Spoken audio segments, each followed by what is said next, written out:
বহু লোক করে খায় বিভিন্নভাবে, দিলীপ ঘোষকে লোক বিভিন্নভাবে ভাঙিয়ে খায়, খাক। দিলীপ ঘোষ কী সেটা সবাই জানে, আমার কর্মীরা জানে। যেন আমরা এবারে যেটা নিয়েছি অভিযান, সারা পশ্চিমবাংলায় এখন শহীদ দিবস নিয়ে এত নাচানাচি, মেদিনীপুরের কর্মীরাও ঠিক করেছে আমরাও শহীদ দিবস, শহীদ শ্রদ্ধাঞ্জলি দিবস পালন করব। যে কর্মীদেরকে আমরা লড়াই করতে করতে হারিয়েছি তাদেরকে শ্রদ্ধাঞ্জলি দেবো।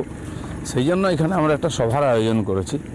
শহীদ পরিবারের লোকেরাও আসবেন, তাদেরকে সম্মানিত করা হবে।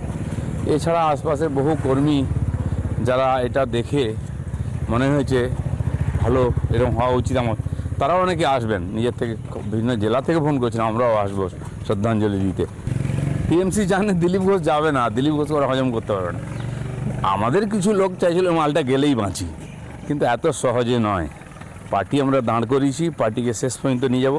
কিছু দালাল, 2 নম্বরই লোক, তারা যদি পার্টির মধ্যে বিভ্রান্তি তৈরি করে, ভারতীয় জনতা পার্টির কর্মীদের তাদের আদর্শগত নিষ্ঠা এত বেশি আছে না, তারা বিভ্রান্ত হবে না। বিভ্রান্তি দিয়ে রাজনীতি হচ্ছে, তার জবাব তারা পাবে।